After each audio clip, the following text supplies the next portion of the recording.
Some warships were built to dominate the oceans for decades. Instead, they never survived their very first combat mission.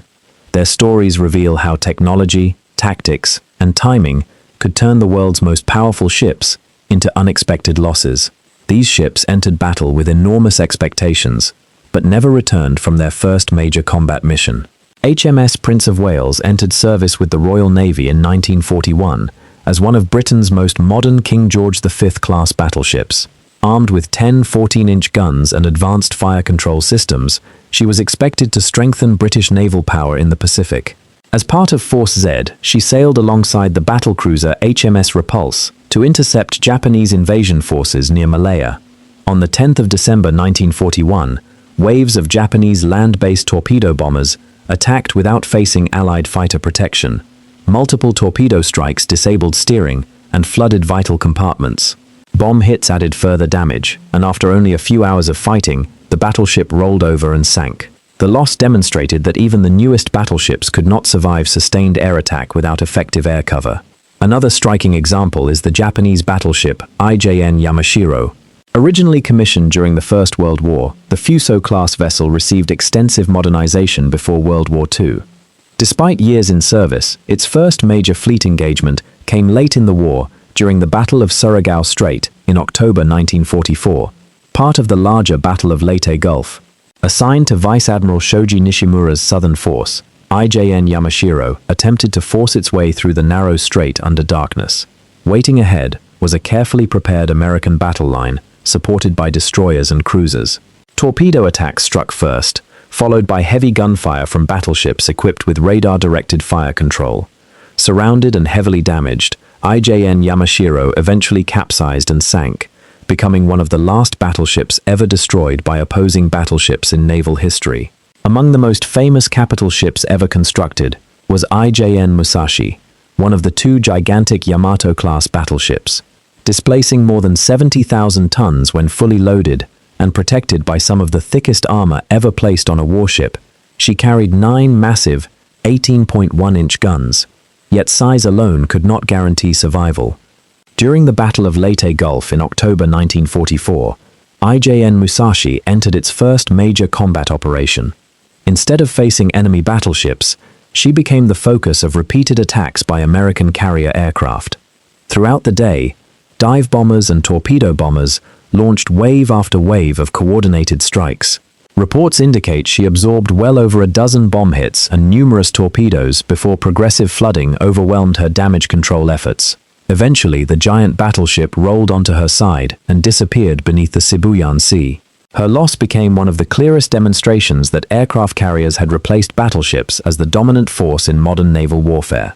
Aircraft carriers represented the next evolution of sea power, capable of striking targets hundreds of kilometers away through their embarked aircraft. USS Liscome Bay was a Casablanca-class escort carrier commissioned by the United States in 1943. Smaller than fleet carriers, escort carriers supported amphibious landings and convoy operations by providing fighter protection and close air support. During the Gilbert Islands campaign, USS Liscome Bay was participating in its first combat operation when the Japanese submarine I-175 penetrated the American screen. Early on 24 November 1943, one torpedo struck the carrier near its bomb magazine. Seconds later, a massive internal explosion tore through the ship. Flames and debris rose hundreds of feet into the air as the vessel broke apart. USS Liscome Bay sank within minutes, taking more than 600 sailors with her, making it one of the deadliest escort carrier losses suffered by the US Navy during the war. Japan's newest fleet carrier, IJN Taiho, entered service with exceptionally high expectations. She featured an armored flight deck designed to improve survivability against bomb attacks and became the flagship of Admiral Jisaburo Ozawa during the Battle of the Philippine Sea in June 1944. During her first combat deployment, however, the American submarine USS Albacore managed to launch a successful torpedo attack. Although the physical damage initially appeared manageable, aviation fuel leaked into internal spaces. Poor ventilation procedures allowed explosive fuel vapors to spread throughout the ship. Hours later, a series of catastrophic internal explosions ripped through IJN Taiho. Fires quickly became uncontrollable, and the vessel eventually sank. The disaster highlighted that internal damage control failures could prove just as deadly as enemy weapons. Another important example is HMS Courageous. Originally built as a battlecruiser during the First World War, she was later converted into an aircraft carrier as naval aviation became increasingly important. At the outbreak of World War II, HMS Courageous began anti-submarine patrols in the North Atlantic. On the 17th September 1939, during her first wartime operational mission, the German submarine U-29 found an opportunity to attack after the carrier turned into the wind to recover aircraft. Several torpedoes struck the ship, causing rapid flooding. HMS Courageous sank in less than half an hour with heavy loss of life. The sinking forced the Royal Navy to reconsider how aircraft carriers should operate in submarine-threatened waters, leading to significant tactical changes for the remainder of the war. Cruisers occupied a vital position between heavily armed battleships and smaller escort vessels. One of the most unusual examples is E.G. Newbury. Commissioned in the 1920s, she served as an experimental light cruiser that introduced several innovative design features later adopted by the Imperial Japanese Navy. Although she participated in various operations earlier in the war, her first major frontline campaign in New Guinea during 1944 became her last. While escorting Japanese forces near Palau, E. Newbury was intercepted by the American submarine USS Bluegill.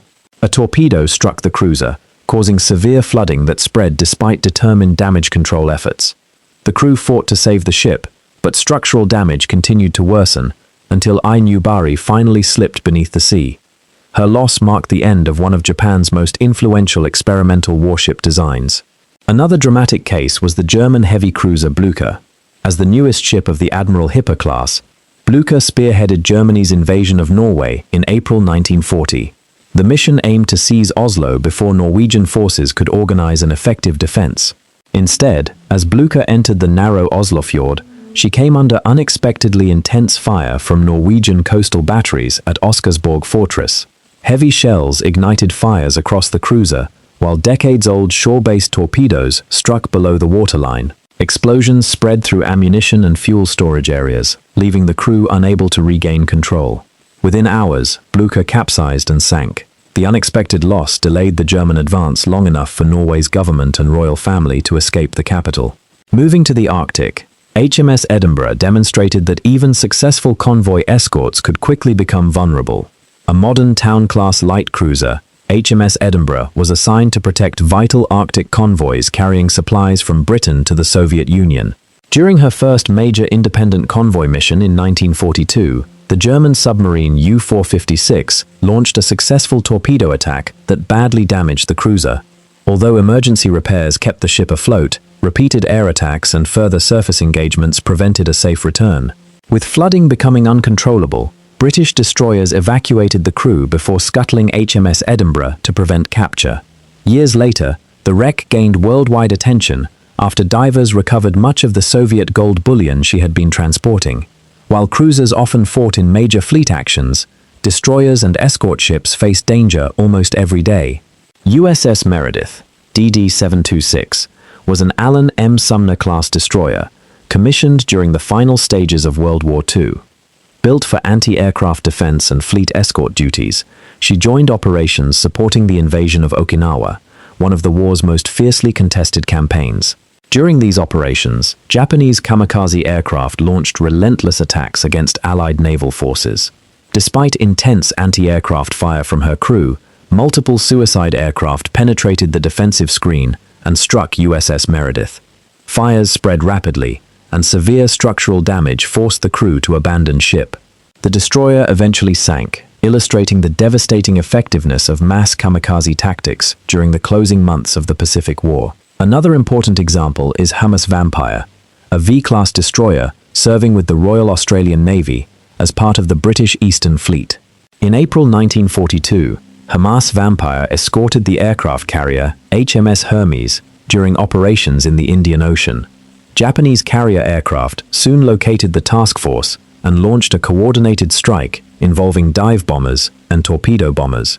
Despite determined maneuvering and heavy anti-aircraft fire, both ships were overwhelmed by repeated attacks. HMS Vampire suffered multiple bomb hits before rolling over and sinking.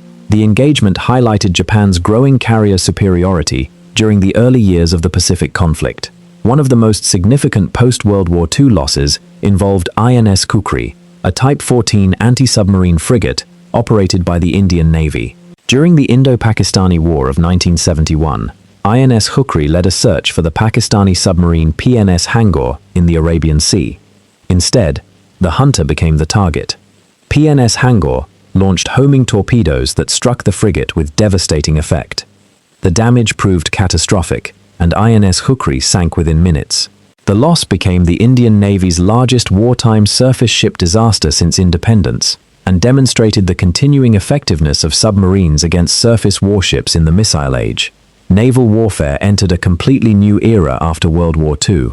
One of the most influential examples is INS Eilat, a former British Z-class destroyer that later served with the Israeli Navy. On 21 October 1967, while conducting patrol operations in the Mediterranean near Port Said, INS Eilat was engaged by Egyptian Komar-class missile boats. Instead of using naval guns or torpedoes, the Egyptian vessels launched Soviet-designed P-15 Styx anti-ship missiles. Several missiles struck the destroyer, causing catastrophic flooding and explosions. INS Eilat eventually broke apart and sank, becoming the first warship in history confirmed to have been destroyed by anti-ship guided missiles. The incident forced navies around the world to rethink fleet defenses, accelerating the development of electronic warfare systems, close-in weapon systems, and improved missile interception technologies. Another remarkable case is ARA General Belgrano, an Argentine cruiser originally built for the United States Navy during World War II as USS Phoenix. Decades later, she became one of Argentina's largest surface combatants during the Falklands War in 1982. During her first major wartime patrol in that conflict, ARA General Belgrano was detected by the British nuclear-powered submarine HMS Conqueror. On 3 May 1982, HMS Conqueror fired 3 conventional torpedoes, 2 of which struck the cruiser. The explosions caused massive flooding and quickly made rescue impossible. More than 300 sailors lost their lives as ARA General Belgrano sank in the South Atlantic. Following the attack, Argentina's surface fleet largely withdrew from the conflict, allowing British naval forces to operate with far greater freedom for the remainder of the campaign. The final example brings the story into the modern era with the Russian guided missile cruiser Moskva. As the flagship of Russia's Black Sea Fleet, Moskva was equipped with long-range anti-ship missiles, powerful air defense systems, and sophisticated command and control equipment. During the opening phase of the 2022 conflict in the Black Sea, Ukrainian officials reported that 2 Neptune anti-ship missiles struck the cruiser. Russian authorities acknowledged that a serious fire and ammunition explosions had occurred, but offered a different explanation for the damage. Open-source analysts widely assessed that the combination of missile strikes, onboard explosions, and severe flooding ultimately led to the ship's loss while under tow. Regardless of the exact sequence of events, the sinking demonstrated that even heavily armed modern cruisers remain vulnerable when precision-guided weapons exploit weaknesses in detection, defense, or damage control. It also reinforced the growing importance of integrated air defense, electronic warfare, and constant situational awareness in today's naval battles.